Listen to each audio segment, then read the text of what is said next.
Directed at the general crew.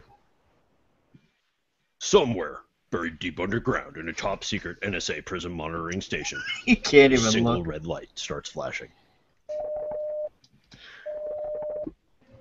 Well, golly shucks. Look at that red light right over there.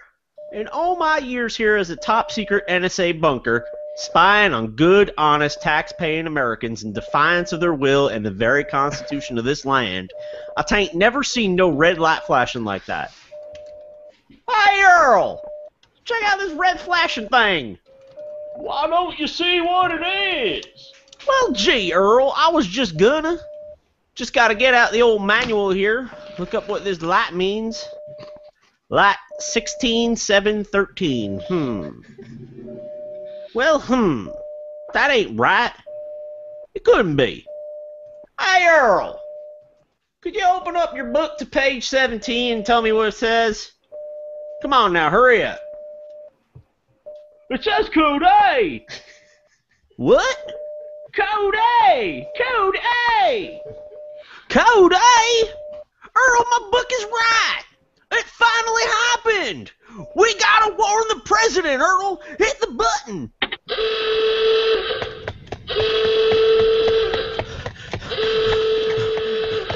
Get out of the way! Hey, watch where you're going!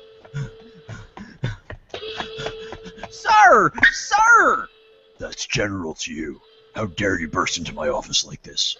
What gives you the right? General, with all due respect, we got a Code A downstairs. That's nothing to joke about, son. T'ain't no joke, sir. I had a red blinking light and everything. A Code A? Do you know what this means? Afraid of do, sir.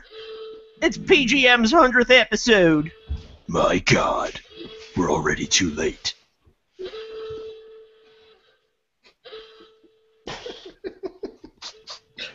Well, hello and welcome to the machine. You are listening to Perpetual Geek Machine, show number 1000. This is Friday, July 26th, 2025. I am your host, Kevin Alexander. I'm joined today by Ryan Hewson. Nope, he's not here yet. He's going to be joining us later. Oh, I'm here. Right. I'm here.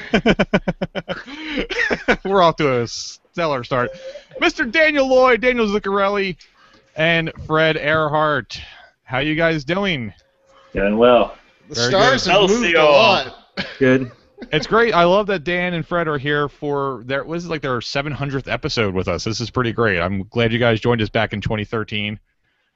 We got some. Go ahead, Fred. Well, I was gonna say I'm so glad that you guys took me on after the Coke riots of 2055. Yeah. And I just didn't have a home, and now I'm here, and I feel so good. I'm glad you feel good. Have you been here since the Coke riots? That's been a while. Yeah, those cola wars were rough, man. Do you remember the Battle of Mountain Dew Pass? I can't remember anything since the bedbugs took over. Like everything before that is a blur for me. But we're going to get to that a little bit later, because that was the subject of that most recent Silent Hill game that they're still putting out. That's going to be what, on the PS9 or 8? Which one is that? We're in the crossover right now. Well, yeah, it's like the 31, the PS31B Happy Face Yellow. I think is the official model term. Yeah. And Lloyd, I mean, you took the turn a couple years ago of being a huge PC gamer, but you got that news coming up about the possibility of Half-Life 3 is actually going to release this year. So we're looking forward to hearing about that. Definitely. All right. So, yeah, that should be good. We're looking forward to that. We still have 5 in common. We are crashing and burning already. So no one's going to rescue me from this, huh? You can at least throw him a Donkey Kong reference. Something, I don't know. I had to try and... Half-Life? Yeah, well, I know was him? like a Half-Life 3 joke in. Guys, you heard that Duke Nukem Infinite is it's almost complete, right? They've said that after the 31st year of development, it would finally happen. It's never coming out. It's never going to happen. It's never coming out. Yeah. Hey guys, we're just joking. It's episode 100 of the Perpetual Geek Machine. It is the year 2013. This is horrible. Can I go back to the future? Play along at all? I could never tell when you were trying to cue us. I don't know. Pre-production. I loved it. We fucked up. What are you going to say? Let's go again. Nah, let's not. Yeah, no, I think we're all right, guys. I think we got it the first time. We nailed it. We'll do it live. Exactly. That was exactly what the 100th episode needed. Yes. And nothing more. No, not at all. Giant pile of awkward right in the face. Yeah. Good night. But for real, welcome to episode 100 of the Perpetual Geek Machine. I've never done 100 of anything, so I'm pretty excited to be here. It is still so dumb that we've done 100 of these. I know, it really does. And it's like, even 100 is arbitrary, because this is the second version of an original podcast. Yeah. Like, I don't know how many we've totally done, but this is really like episode like 220 something. Yeah, you know? we did 90 numbered episodes of the Bitcast, but we also had the radio show Bitcast and then a couple other like non-numbered random ones there. But our final numbered one was Bitcast 90. Yeah. And we've had the same thing with PGM here too. We've unnumbered. We've had a few, not many though, but we have had a few of unnumbered. So we're probably actually at like 106 or something. We're getting close, I think. And keep in mind, you guys are still using the Deca system, right? If this was in hex, it'd be totally crazy. Yes. Of course, in the year 2100, God, that was hexadecimal. oh man, that was worse than the opening. We're in your BC3. Fred, I want to say at some point Ryan and I might have discussed for a minute or two naming them in hex. I'm pretty sure. No, we did. When I came up with the idea of wanting to use so many places for the top podcast number, this is 00100. I just did that, I think. No, we discussed it because we talked about doing it in binary and realized that was just highly impractical. Yeah. All right. Doesn't really matter. Tomato, tomato. But really, though, we got a little bit of we're kind of the original old school crew here, me, Dan, and Ryan, and we got our newest guys, Fred Earhart and Dan Lloyd, official members of the machine now. Yay! Machine. Yay! Welcome. This is episode 1 for you guys. In a weird way. I mean, Fred, you joined us for the E3 hangout. I did a special. Dan was on for a couple minutes before. Yeah. He did you proxied him as your 5-hit combo guy during your video game music list. Yes, and then you also Beta Club Field Trip provided some music for our break. Yep, that's true. And I did a handful of Bitcast back in the day. Absolutely, yeah. And some videos and stuff for us too, which I remember. But we got as you heard at the top of the show, we got a few little special audio bits, sprinkled into the show. But generally, we're just gonna fucking do a normal show because why not? And so we have What You Been Doing. We're gonna take a little break and play some music that we have not decided on beforehand. And we have 5-hit combo afterwards. It's me and myself versus Daniel with Fred judging. And we're gonna do our top 5 game shows in kind of honor of our 5-hit combo, since it is our favorite and our most popular segment. So we're going to talk about our five favorite game shows. After that, we have a couple voicemails. So yay, that's exciting. And let's not really delay too much longer. How did you hook the tape recorder up to your personal computer? It is play back the answering machine. Yeah. Let's get started right away. And Dan Lloyd, why don't you tell me what you've been doing?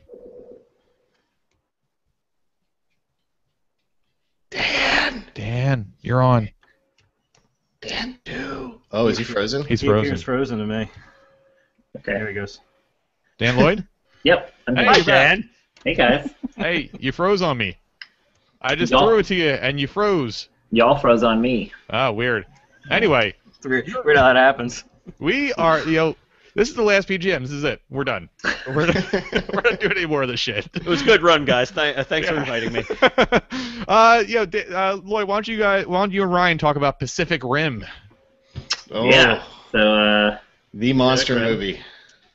Robots versus monsters. That's it. That's what it is. And it's excellent. Yes, I concur. It has the plot of a Saturday morning cartoon, and I couldn't be happier with it. It is. That's how I've been describing it. It's so beautiful. It's so beautiful. There's just enough plot to justify robots fighting monsters. There's just enough character to you don't have to really worry about who's doing what or why. It's like a porn movie, but with robot fighting instead of fucking. It's essentially what it is. This is just enough plot. The scantest, it's Saturday morning cartoon level plot, and even just a dumb little the barest toss of like a romantic thing just like a tiny scrap for the girls in the audience, I suppose. But like it is 90% giant robots, giant monsters. Everything's wet. And everything's huge. Everything's dark. So it's just like porn. Wet. It's constantly. It's either being rained on, half in the ocean, or totally under the ocean. And also on fire. And on fire. Well, there is one in the upper atmosphere at one point. There's stuff that happens there, but like for the most part, it's just watching like rain sluice off an impossibly huge robot that is like punching its own fist in anticipation. Yeah, they give all the robots things that you would never actually program a robot to do. Like mannerisms. Oh, it's so good. Yeah, they're so so blatantly anthropomorphized. You don't know what to do with it, right? Like, I don't know, Daniel, if you had the same thing, but like when you see him with like elbow rocket punch, you're just like, I don't know whether to moan or cheer. It's great. No, I cheered the whole time. Like that movie knows exactly what it is. Okay, Rocket's not making apologies. It is elbow that you could turn on so you could punch with his robot fist on his robot arm. I would say like I won't spoil it because this got like a pretty big reaction in the theater. But speaking of like weapons and things that robots shouldn't have, there's a part where they like think they're out of weapons. And they're like, well, we're doomed. Yeah. And then he's like, well, no, we have the one other weapon, and they pull that out, and it's like everyone just went nuts. Yes, and then you immediately think, why did you not lead with that weapon? Yeah. You can't start the show with the showstopper. It's what they did. He's like, we're out of options. It's like, no, you still have the totally awesome thing. Oh, okay. You see, they didn't listen to us. We started the show with the showstopper. You know. Yeah. Oh yeah, we sure did. Showstopper, all right. So some of my favorite parts of that movie were like the trying to work out the physics of what the hell was going on. Like the rocket punch. Like how does it so if you could strap a rocket to the back of a fist and then wouldn't the fist break if it was flying fast enough? Dude, I got 2 words for you. Actually, 1 word. I have 1 word for you, okay? Boat sword. Boat sword. Boat sword. And this is the thing. At one point, one of the robots picks up a tanker, like a oil tanker or something, and uses it to beat about the head and ears a giant monster. And you're thinking, man, that's got like an impossibly strong hull on that boat sword, and there's no way that would hold together. But on the other hand, boat sword. Aren't there people on that boat? No, so unlike are there jewels in the hilt of the sword? I don't know. Unlike Man of Steel, this movie like goes out of its way to like show people evacuating. Oh yeah, like, it does. So like, no, all of these buildings are empty. All of these trucks that we're stepping on, no people are in them. Everyone's safe. Yeah, you definitely do get the feeling of populace. Like there's people inhabiting the places where they're fighting. Oh, that's a refreshing change of pace, actually. Yeah. So everybody runs away and clears out, and then they're gone. So like when the battle's not over, there's not like 2 people still like finding their way down the street. Right. In the bathtub. Like ants. They have these like bunkers, I suppose. They don't really dwell on it, but it's I mean the movie obviously ignores a whole bunch of crazy shit, but you know it doesn't go also into like. There is a way to go too far with that. Like, for instance, the oldest Jaeger on the team did not have a robot beard. Like, there is a line that you draw. You know, none of the Jaegers were racist or had enormous testicles. Was there a Jaeger named Chuck? No. Oh. They all have like the kind of like Gypsy Danger, Foxtrot Zulu type names. Your other option is was there a Jaeger named Meister? Yes, that's the thing. It's like because he would be the leader of all the Jaegers naturally. Yeah, naturally. And he would do nothing but shots of Jaeger. It sounds like a missed. It sounds like a missed product placement opportunity. Oh. That movie is have like a deer head or something on one of these Jaeger robots walking around. I think Dan will agree with me. That movie is beautiful and ridiculous, and it will probably actually live as a cult thing because it's just good enough to just make you want to sort of like all the beauties in the robot fights. You can't believe it got made for the budget. Yeah, that's the thing. It's a trick. That movie's a trick. He tricked Industrial Light and Magic into a huge budget project, and he got his robot fights. And it's like, no, it probably won't do that well in the box office, although apparently it's doing well overseas. But it's in the DVDs and the living on. He'll probably get to do a sequel. I actually did want to see it after hearing about it. Not enough to get me to the theater, but you have to see it in IMAX 3D, and I know you're gonna go. None of that is happening. Oh, it's so good! It's so good. I saw it regular size 2D, and I'd like to see it 2D like a normal person. Yeah. Honestly, I saw it twice, and the second time was 3D IMAX. Huge difference. I'm not kidding. I mean, I to would have its preferred credit, 48 frames per second. I bet you would have. No, but to its credit, like the 3D, at least it's a movie that was made for 3D. It's not like they tacked it on at the end. You know that this was totally intended for 3D. Yes. I didn't see it IMAX, but I saw it 3D as well, and it was totally worth eye popping. List of things I don't care about. Number 1, Royal Baby. Yeah. Number 2, 3D movies. Oh, but can we talk about the Royal Baby, guys? No, we can't. We can't. We're already like I was starting to get to want to see Pacific Rim, and then they started taking it down. So let's cut it off where it is, and let's move on. Let's focus on our other newest member, and Fred, Magic Online. Yeah. So you're a huge Magic the Gathering fan. Yeah, I've been playing Magic since '93 when the game came out. I was like a kid. That's about when I started.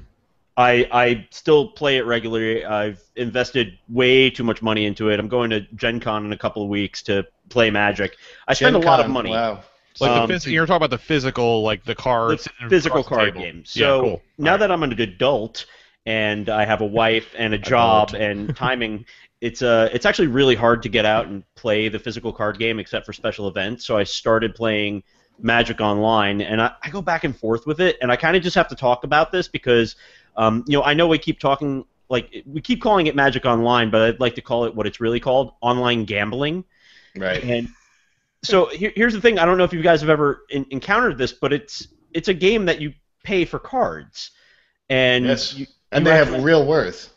They have real worth because you can trade them in for the real life equivalent. So in the video game, you can do this. In the video game, if you collect a full set of whatever within 2 years of the release of the set, you can redeem it. It removes it from your account, and they send you a physical set of cards. That's fucking crazy. Yeah, so that's basically why I've been playing it, because I can't go out and actually play regularly at the card shop. But here's the thing I need to talk about. I've never really been an angry gamer. Okay. Like I could sit down on Xbox, I could play online game. I could be, little kids can swear at me all day, and I won't care about it. I've never wanted to rage punch my computer more than on Magic Online, and I think it's because of the anonymity of the person in front of you. Like when you're playing a first-person shooter or whatever on Xbox, if someone beats you, like even if they demolish you, part of you can just be like, oh well, they're an exceptional player, and maybe I need to practice some more, but in Magic Online, you do not know who's in front of you. You do not know if they're a good player or not. And half the time, it's just like, oh, that son of a bitch just luck sacked into that fucking card, and now I lost, and there goes my game. And I've never been so angry as I have. It's unfair. It tweaks that unfair nerve. Yeah, and it's question. Yes, Kevin. I'm holding my hand up for people who are watching or aren't watching. Luck sack? Is that not a common term? I have no idea what you're talking about. At least in Magic. I know what you meant. If it's complicated, don't explain it. I'll look it up later. It's basically, some dude out of 25 cards drew the one card that the only thing he could drawn to win the game immediately. Okay. Right? When you had him against the ropes and all of a sudden it's like, up and Trump, I win. Gotcha. And basically, he won by the skin. Elbow. It's like catching the Quidditch. Or no. The fucking the snitch in Quidditch. There we go. Yeah, but the sack part is key in the telling of it. That guy just won. The phrase by the skin of your teeth. Yeah. This is like he won just by the extrasacular material. But yeah, and there's a common courtesy in this game where people before a match will, there's no voice on it, but they'll write you like have fun and good luck or HFGL or whatever. Right. And every single time I see that in the back of my head, I'm like, this condescending prick. He doesn't want me to have fun. He wants me to lose. Well, you want him to lose, right? Because you want to win. Yeah, exactly. But I don't rub it in. So I had to. How do they rub it in? Do they give you like good game or something afterwards? And you're all the time. You'll take that as good. That motherfucker, he doesn't mean a good game yourself. at all. And you will get good. The worse your game actually was, the more obviously poorly your game was and your luck was, the more likely someone is going to be like, good game, and it It is infuriating. At least with I think when you're getting trolled on Halo or whatever, you just accept you can hear the person, so oh, that's some 13-year-old kid. Fuck them. Online, you don't know who the hell you're playing in Magic. It's completely anonymous. There's no picture. There's no name that can identify them. And since you're playing for something that is akin to real currency, if I win, I get cards, and I can trade them in for the real-life equivalent. And now I'm not going to get them because this 10-year-old beat me and I can't do anything. I had to walk away from the game a couple times now because I just get so angry at it. Well, you're doing the right thing. You're walking away. You're not actually taking any kind of damage to yourself or to your equipment. I got a question for Fred. Do you remember when Magic first appeared? I do. Yeah. So you guys probably remember this then. You remember Dragon Magazine. Mm-hmm. Yes. And you remember that Dungeons and Dragons was controlled by TSR. Yep. And they had a big stake in Dragon. And when they first reviewed Magic, And they Dungeons. refused to give it a score because they said this is gambling. Yeah. This is outright fucking gambling, and we do not want to support this. And then 3 months later, it was Dragon Magazine bought by Wizards of the Coast. It just got swallowed by the card wave. I mean, they're like a juggernaut now. One of my favorite things about Magic is they're still using the same terrible card back because they're sort of locked into it because all of the cards are theoretically compatible with each other. Oh, they also say Deckmaster. Deckmaster. Bottom. You have your cards right there, don't you? Look at you. It's awesome. It's the 90s card back that they've had to use the entire run, and there's nothing they could do about it because... Hold on, I'm pulling up my vintage deck, guys. Oh, shit. Nice. I thought I found a you bunch can of make it Magic rain. cards at my parents' house a Make couple it nights rain, ago. but- Fred! Oh, I got some money in here. Hold on. I want he to does. flaunt. See, I'm really happy for you right now, Fred, because I know how bad you've Ooh. been needing a show to talk about Magic. Yeah, I know. I've been thinking about doing a Magic podcast in addition to what we do, just so I could get listeners. Right. Because you can be terrible at a Magic podcast, and as long as you're giving an opinion someone hates, they'll listen to it. I actually do enjoy the Magic digital game. I don't really have any interest in collecting the cards, but I do enjoy the game as a function. It is a fun game, so I like buying in once and then playing it. I don't really have interest in buying the digital packs of cards necessarily, but I do actually enjoy playing the game. It is still a really fun game. The CCG element is way too daunting to ever want to jump back into now. They started releasing a series of Magic. They have a couple of different online versions of the game, and they have this one that I bought recently called Duel of the Planeswalkers. That's the one I played. Yeah, it's not bad if you don't want to invest. It's a one-time investment, and then you can play it forever. Yeah. You'll probably get bored of it after a while because it doesn't evolve like the card game does, but it's usually good for about a year. Yeah. Yeah, I played it a Well, they're lot when I releasing bought it. I want to say I bought last year's, and I played it a lot. And there's two things that are daunting to me: is the CCG element of continuously buying new cards, and then if you don't really know how to balance a deck initially, it's hard to just try stuff out and know what's working, what's not working. So I enjoy the pre-built decks as well. Yeah. So All right. Well, let's transition from one card game to another. And Dan, why don't you write me a love letter? okay. So we've been playing this game actually a decent amount. I played it a bunch since the last time we all got together and did the podcast. Yeah. So there's a card game called Love Letter. It comes in this stupid little sack here with the embroidered love letter on it. It is a card game in which your hand of cards is one card. Everybody just has there's one right there. One card in their hand.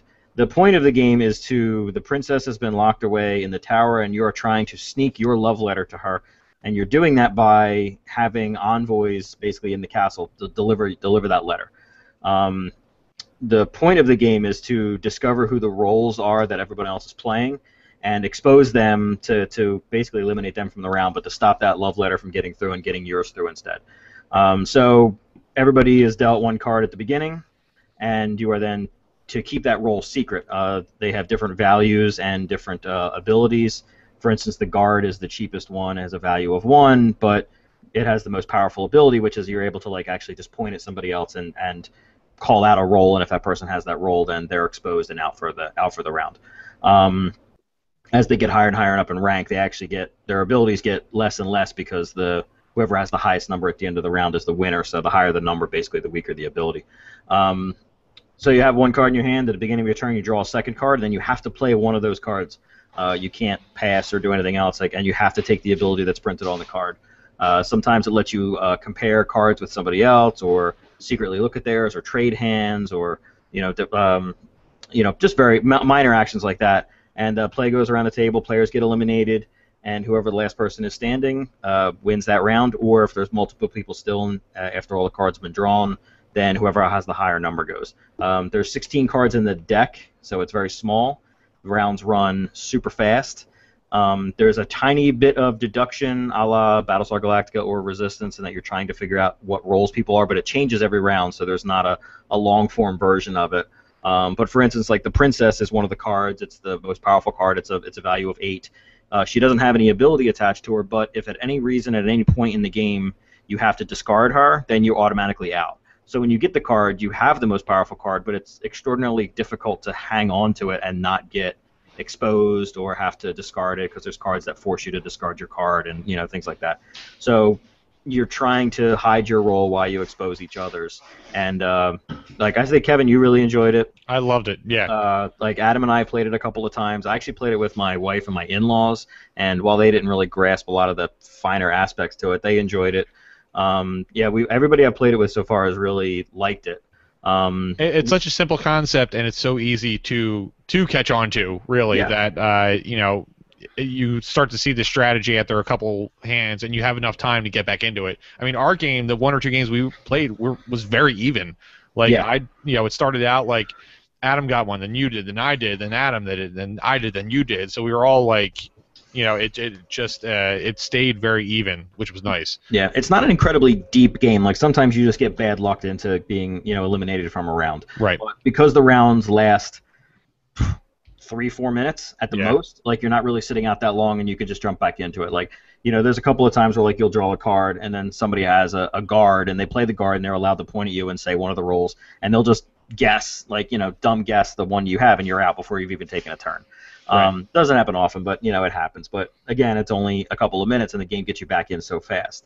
It's easy for non-gamers to pick up, especially because all the actions that you can take are printed on the cards, and you only have one card at a time, so it's not like you're trying to fish through your hand and figure out what you're supposed to do. You draw a second card, and you have to pick one of those two and play it. Like there's really nothing else you can, you have 0 other options. So, right. It's also only $10 or like $9 or $10. It looks like that in a little stupid blister pack. Again, with the if they got rid of the felt bag, it'd probably be a $7 game. So I kind of wish they would do that. But come on, it's got a nice Crown Royale sort of vibe. It does, and it's actually embroidered. That's not even that's beautiful. That's like the cloth map that Ultima came with. You can't get rid of that. Let's not go. I don't want to sell it off too much. No, it's exactly like that. No argument on it. It's exactly like the cloth map. So. This game and Hanabi were 2 games that Adam and I had played a couple of times, and then actually, Kevin, that's the same round of games we played. Our recent review of Hanabi, we also gave away a copy. So this game of Love Letter, this sealed one here that I'm holding up for the 2 people watching at home, we're also going to give this away on Friday when this show posts. There'll be some rules about how to enter to win a copy of Love Letter, and if you want to enter and win, hopefully not internationally because I'll pay the shipping. I will send you this copy of Love Letter. So, if you're watching now, look for the show post on Friday. If you're listening now, come to the website and find the post for the podcast and see how to enter to win this copy of Love Letter. What's our website, Dan? PerpetualGeekMachine.net or .com or PGMshow.net or .com. I was wondering. I have all of them. You guys got to go to our website. They're killing it on the website lately. It's like nerd window shopping. It's awesome over there. Yeah. I feel like I'm off tonight on explaining games. I'm usually really good at it. This game is fantastic. This game is really fun. If you're not interested in like entering to win a contest, that's also fine. Here's sure I got it. Say it another way. You'll want to check out this game like on Amazon or something. Like this is a great one to throw in your bag because you can teach anyone to play this. Like this is you great. Can teach it quickly. It's quick to play. It's simple to understand. The strategy catches on quick, and you can bullshit while you're playing it. Yeah. It is a ton of fun. Can I tag that on the end there? Yeah, it comes in a sack like all good things. Like all good things, it comes in a sack. You want to actually end with an embroidered sack. It doesn't. It comes in a sack like all good things. Doesn't hit as hard of like all good things. It comes in a sack. All right, let's move on. So check out the website for rules and how to enter the contest to gain a copy of Love Letter for free. I mean, rules, really? I'm going to ask you to like send an email or leave a comment. Like, I'm not going to ask you to jump through any hoops. Dan, let me help you out here. They have to write a love letter. Yeah. To us. Cursive on dead tree using pens. Preferably quill, but I'll accept ballpoint. You guys are just going to get like a series of white pieces of paper with bloody handprints on them mailed to you.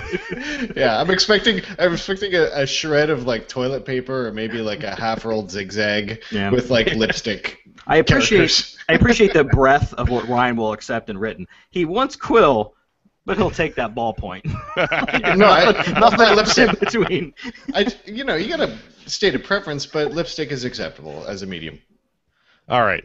Let's move on here again. Dan Lloyd, Project X Zone.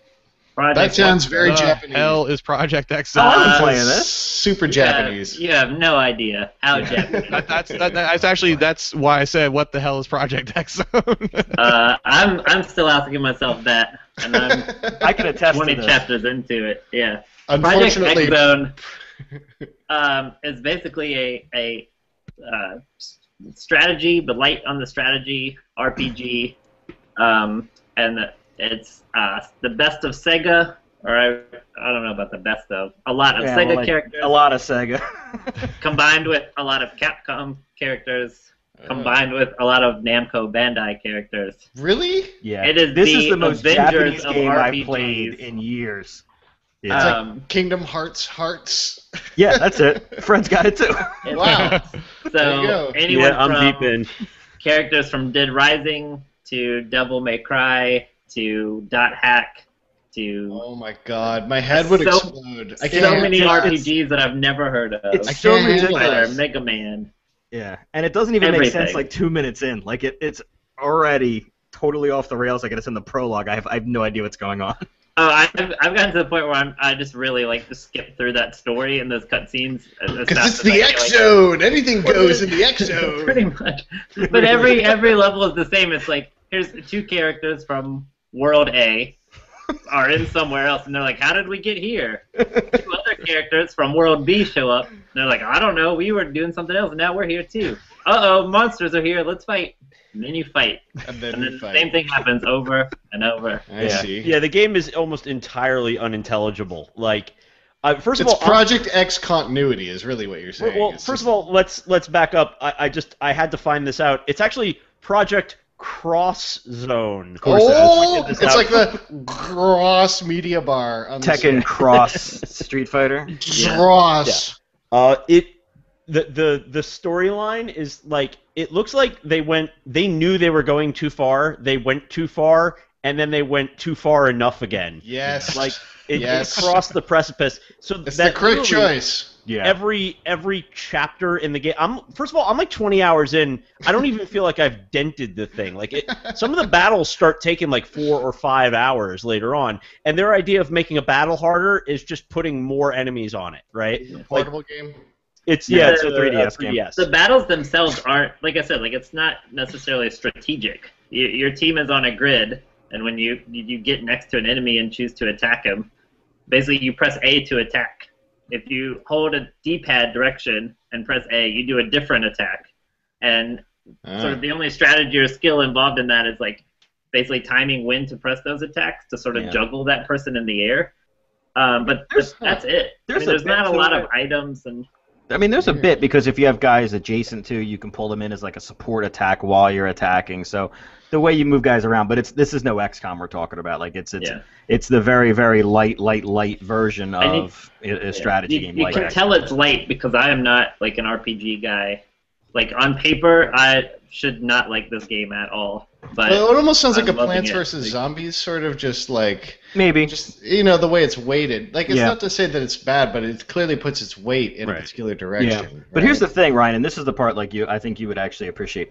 I honestly, and you know me, I have not played a game this Japanese in years. Like it is ridiculous how not localized this game is outside of like changing the text. Like all these characters jump on screen, like Frank West jumps in and just starts screaming in Japanese, and then it just has like the words pop, the speech bubble pops up on the screen of what he's doing. He's teaming up with some demon woman from the Darkstalkers fighting game. Like, it is just the most insane shit that you would ever see in a game like I'm surprised that it came out here. I'm surprised they localized it. This is like fan fiction, but somebody put it on a 3DS cart. Like, it's ridiculous.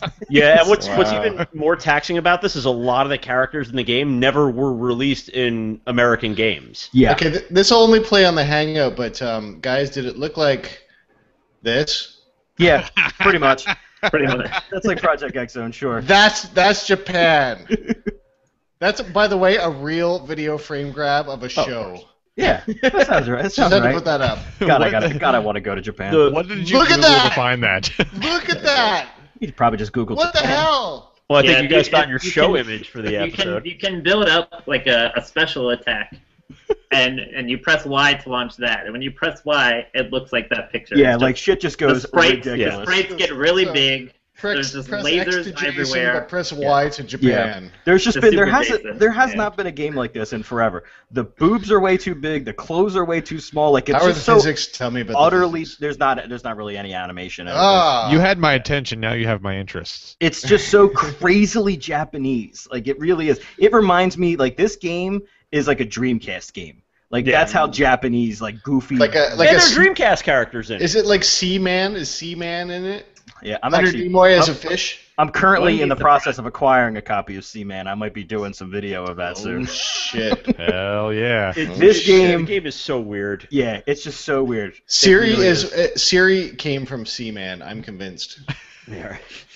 Here's the Alright. thing about Project X Zone all summed up. It does some really interesting things that you don't see in games in America at all, or games period, and it wraps them all up in a stupid shell that needs some work. I actually love that about it, though. If it Now was that's serious, a Vox quote. If it was serious, I don't think any of this would work. Like, the entire fun hinges just on how crazy it is. right. That's what makes it work. Like, these people are showing up, and they're the bad guys. You don't really know why. I don't recognize any of these characters anyway, but they're all just yelling at each other in Japanese. Like, that's what makes it work.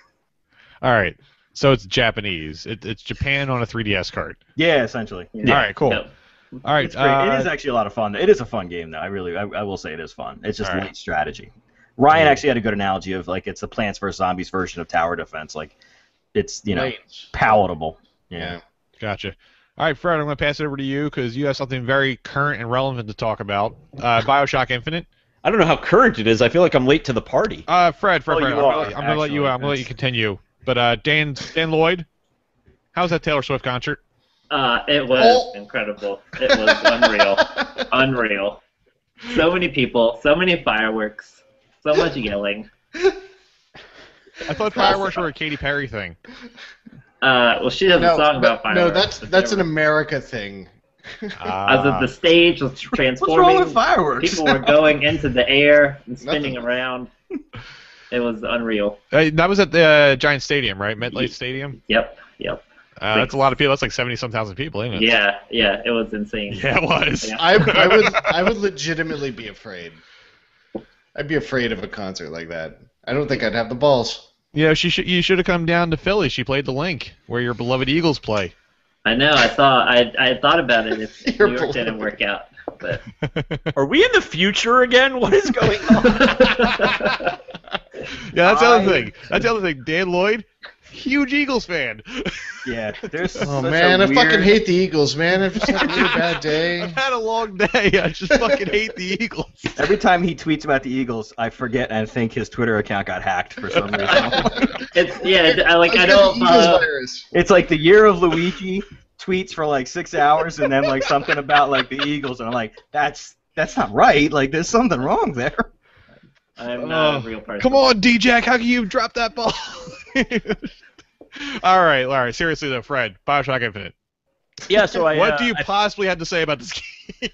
I don't know. I'm sure you guys have covered this 1,000 times over. We actually just recently had a request to do a spoiler cast for it, like after we posted our last. That's of true. us. We did actually. I haven't gotten all the way through yet. I think I'm gonna guess 30 to 50% through them in Finkton right now. Okay. And I really You're do like like the game. 50%. Yeah. I figured as much. Yeah, I mean, not counting the DLC that will eventually happen. I bought the game. It had a price drop, so I grabbed the copy. I'm playing it on Xbox. I really do love it. It's following the same tones that the other BioShocks did, and I'm a little apprehensive that it's going to M. Night Shyamalan me. Don't tell me if it does. But it doesn't. Well, the other BioShock, even if I'm lying, I'm doing you a favor, so I'm just going to say it doesn't. But the other BioShock sort of set up this precedent, and now this game is sort of following suit so far. There's a couple of things that oh, that happened. I kind of saw coming. But overall, the subject matter that the game is hitting on and the gameplay are super great. I love what they're trying to do with the story. I don't know where it's going to end. But this is definitely one I'm going to play through to completion, and then probably play the DLC, because BioShock has the last DLC that came out in BioShock 2 was probably better than the first two games. Not that Minerva's Den. Minerva. Yeah. I have it. I've never played it. And so I bought the season pass for this. I mean, I don't know how much I could tell. I mean, there's some things I wish they would get rid of in the BioShock series altogether. I know it's sort of canon, but I'm kind of tired of the whimsical vending machines. And I'm definitely tired of the endless oh, I found hot dogs in the garbage, let me eat them. They are convenient. No, he eats a lot of homeless food. They really are into that. I don't know what that's about. And not a toilet in sight. Maybe we should do a BioShock Infinite post-mortem or something. Maybe when the story DLC comes out. Yeah, let's wait for the first piece of DLC. We'll do a spoiler cast. I hope they ship that soon. It's been a while. Yeah, he's been talking about it on Twitter a bit. Yeah. Also, XCOM DLC. What the fuck? Where is it? Yeah. They put it a costume pack and one mission. It's awful. Anyway, there you go.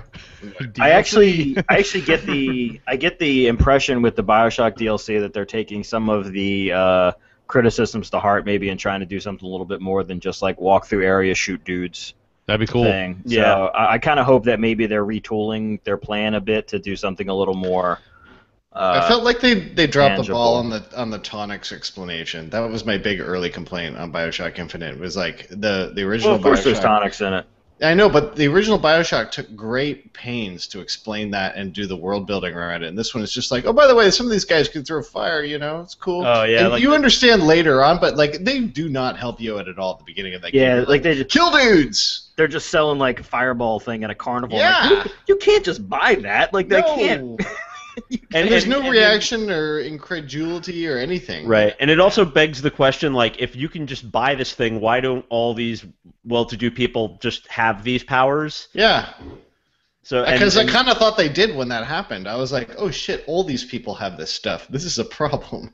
Yeah. I'm not the only superhero around. Maybe the first BioShock did a much better job of explaining the plasmids. They were, not only were they central to the plot, but the main villain was the reason that they existed.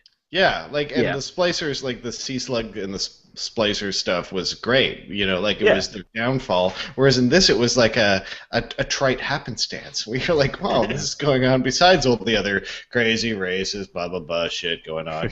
Yeah, I say we do a post-mortem thing where we dig into the game, because the game's actually it's worth digging. I did like it. I'd play it again just to talk about that. It is worth digging into. I think I played it through twice back to back just to experience it. I do have my problems with it, which is just as worthy to talk about than anything else. So it's a bit outdated. So yeah, when the story DLC comes out, I say we revisit it as a spoiler cast. Sounds good. The Last of Us one was actually fun to do, to be able to just rip the blinders off. We got a pretty positive response from that little spoiler cast, so we should. We'll do it again. All right. So Fred's finished. Give me a week. Sounds good. All right, we're going to check in with a couple more things. Dan Lloyd, throwing it back to you. You got a couple more movies you wanted to talk about. Yeah, just real quick. Just mentioned I saw John Carpenter's Escape from New York. Cool. Never seen it? For the first time, I had never seen it. I saw it in the theater. It's pretty great. Yes. Pretty good. This is a great movie. Don't you feel like it should be called Escape from 1970s idea of 2010 New York? It takes place in 1997. I know. Which that got a laugh when it was 1988. America's gone to shit. All the criminals are on Manhattan. They walled it off. 1997. Now. Now you may think, because Escape from New York was so awesome, you may think that Escape from LA is probably at least pretty good. No. That's not the truth. That would be a mistake. That would be a That was mistake. the first thing I asked when it was over. I was like, "Oh, is Escape from LA any good?" And my friend Jonathan Mitchell, who wrote your 5-hit combo intro, he had seen it with me, and he was like, "No, it's not. Don't watch Escape from LA. It's really not. It's really, really not. Is that the one with the surfing scene? Yes, Oh, I believe yeah, he that's- surfs I think in that's it. all I know about it, like from a preview years ago. Is that Snake it's a Plissken surfing sinks a thing. half-court basketball shot. That's a full-court basketball shot. I'm sorry. I like to think that there is, in fact, an Escape from San Francisco as well, but it's only 5 minutes of B footage of a Dodge hatchback on the highway. That movie's called The Rock. Nice. Ah, there you go. Good job. I still have to see Escape from New York. Before I do that, I have to watch the DVD. I bought a Big Trouble in Little China because I've never seen that. You are Yeah. sorely underversed in your John Carpenter. I I just haven't saw seen the that either. Thing for the first time last year. Oh, so you saw Kevin, Dead Space. We're in the same boat. Yeah, The I Thing saw The was Thing for the first fucking time like a year ago. So good. That's where all Yeah. of Dead So Space good. came from. Yeah. Yeah, I know. It's like one of the most seminal horror movies of the modern age. Lloyd, It's wait, like- have you not seen Big Trouble, Dan? Nope.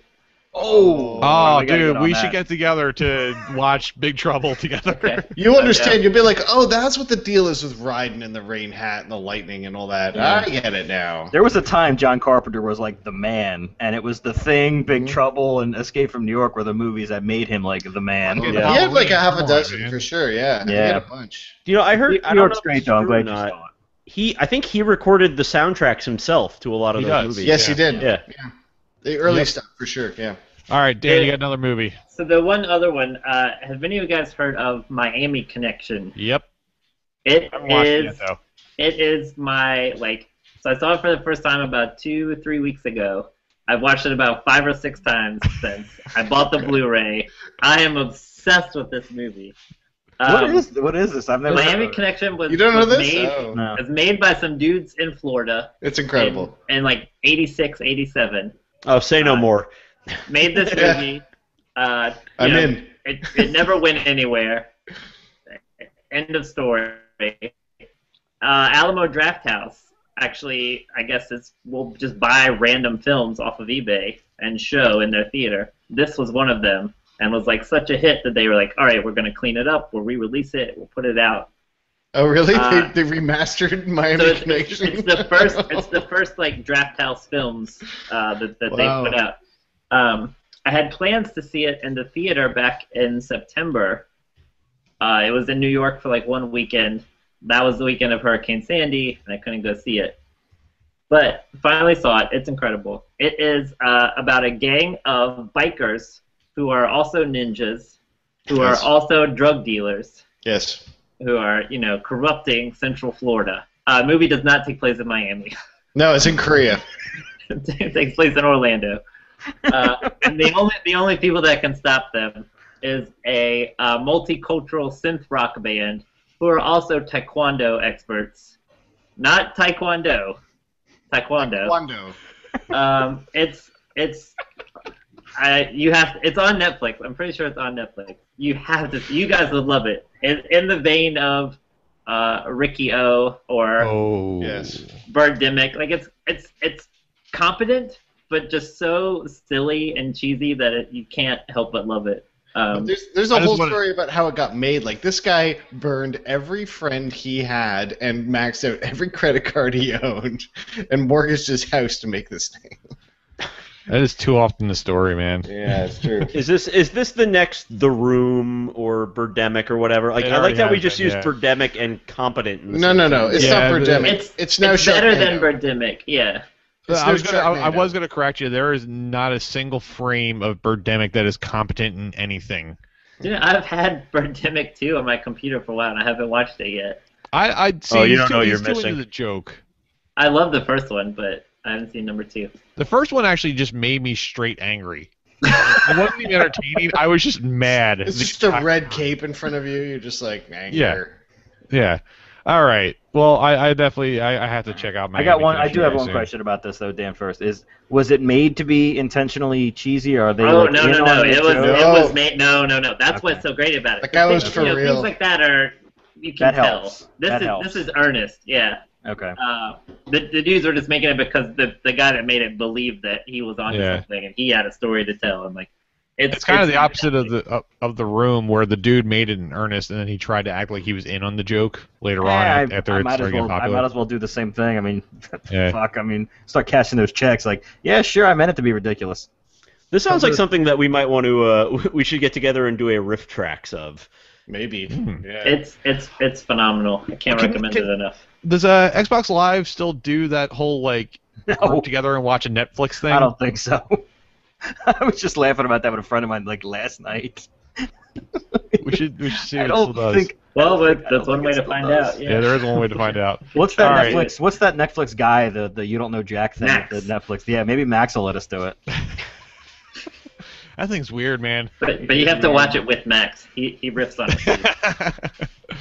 All right, we got one more thing for what you've been doing, and I'm going to let Dan close out this segment with Animal Crossing. Oh, yeah, I've been playing a lot of Animal Crossing. Yeah? I forgot I put that in there. You and everyone else. And such an adorable debt simulator. Like, everyone but me. Tom Nook is going to beat my ass. That is a weird game. It's never played. It's a debt simulator. It's indentured servitude. It's fucked up. Well, here's the thing. All right, so I've never played an Animal Crossing game before. You can decorate your cell. Yeah, you really can. I had no idea what to expect, and so I'm actually having fun with it, but I have no idea what I'm doing. And apparently, there's actually some pretty deep economy shit going on, but I don't know about any of it. No. So I'm just shaking pears out of trees and trying to pay off my goddamn house, and I can't figure out why. You can stack fruit. I'll just tell you that right now. You can stack fruit. I wish it stacked it automatically. It's kind of bullshit that it doesn't. Only fruit. Yeah, so I'm taking the island ferry so I can capture bugs on some tropical island and shaking bananas out of trees and bringing those back. That's Brooklyn. I did that a few weeks ago. Everything just gets converted to bells, and then you use the bells to pay off the house. And as soon as you're done paying off the house, that fucking raccoon shows up and tells you that you really should expand that house. And next thing you know, I owe another 300,000 bells to this goddamn animal. Filthy animal. Don't cross him. Filthy animal. Cross that animal. Is this game deep social commentary about the 1%ers and like? It is, but they didn't mean it to be. They didn't mean it to be. It just is. Yeah, and you can talk to the other residents because somehow you just show up on a train and you're the mayor and nobody really knows why, including you. Which I guess is the setup for all of them. That happened in Toronto. Don't laugh. That's that's usually the way that happens. I'm Ford. I'm Mayor Ford. That's right. You showed up for the crack, and guess what? I'm mayor. Oh shit. By the way, as Americans, we have to thank you for that. Yeah, we've only had Mary and Barry to make fun of. Ridiculous shit happens up there too. No, I actually did appreciate the Gawker articles because they were like, "All right, Canada, you figured out how to do a scandal. Nicely done. That's more like it." Yeah. I don't know. It's is fun the right word? I'm not even sure if it's fun. It's compelling. Engrossing. Yes, it's engrossing. And I run into it a lot of times. I'll play my 3DS in bed right before I go to sleep. So it's 1 o'clock in the morning, and the goddamn stores close. I can't even I get all this shit together so I can go sell it, so I can convert it to bells, so I can. It's Animal Crossing. Enforce scarcity. And then the store closes at 9 p.m. I'm a goddamn adult. Who doesn't play after 9 o'clock at night? Maybe that's saying an adult shouldn't be playing Animal Crossing. Wrong time zone, Gaijin. Well, it's actually what's the ESRB rating on that title? It's an easy fix. I passed a city ordinance that lets stores stay open later. So done. Of course, that cost me 20,000 bells. So the stores can stay open later. No.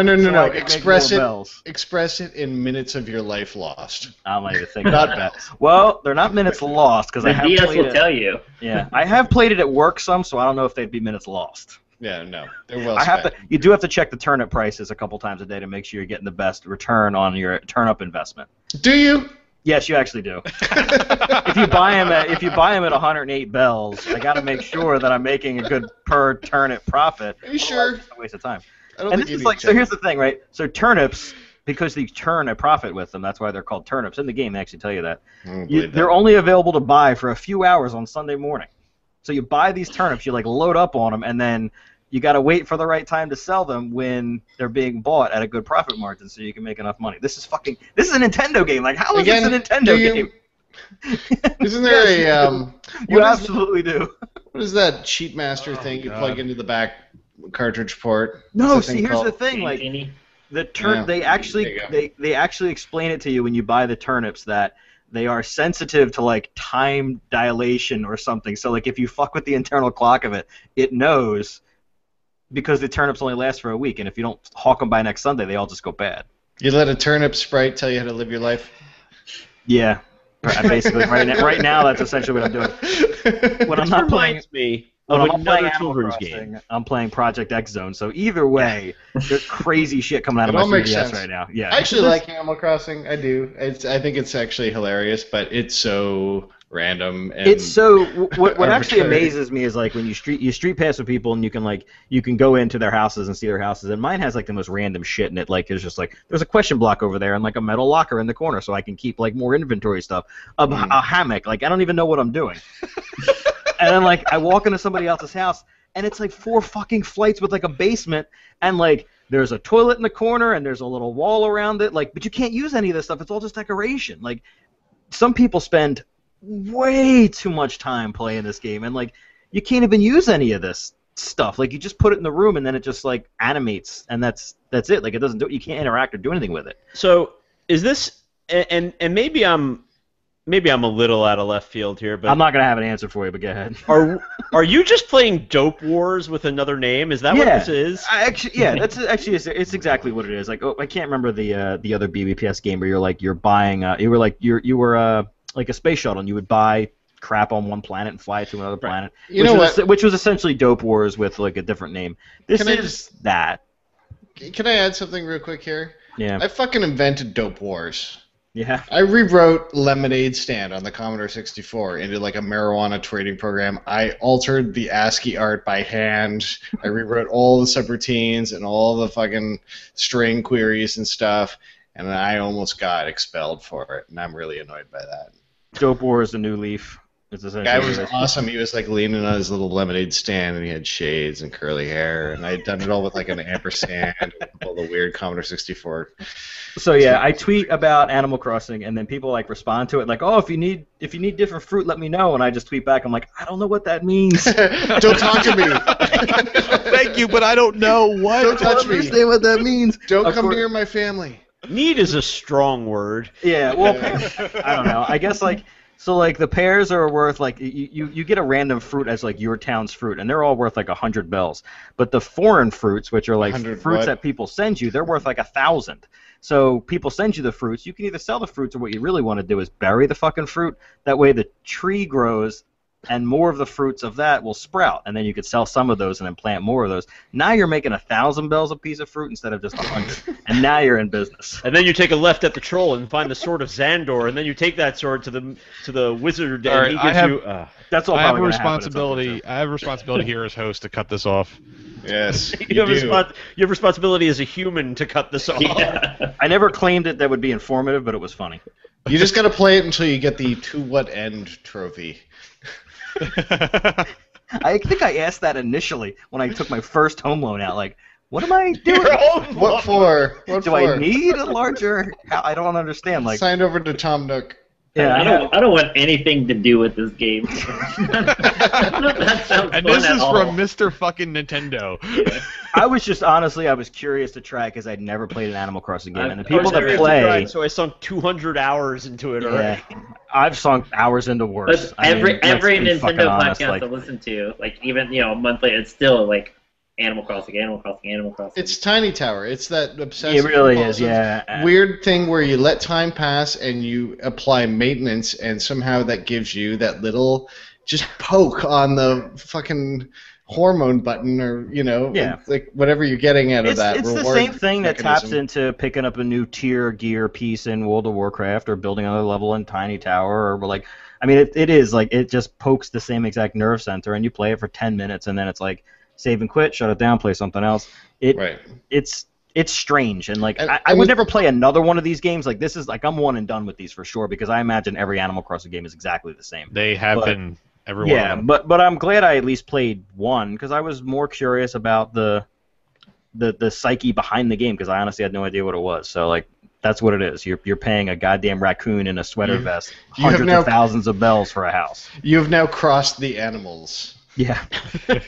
My favorite part of this game, I want to say this real fast, you can talk to the other animals that live there, and it's like there's the interactions are so fucking limited, but a lot of times you'll talk to them and say, hey, I've been thinking about moving out, and your responses are always like, don't go or see ya, and if you pick don't go, they go, oh, you want me to stay? Okay. Like, that's the gameplay. Like, it's just like, it's cool. So weird. That sounds awesome. It's so weird. Either way, I'll be playing that for like months. I've had more fun with an abacus.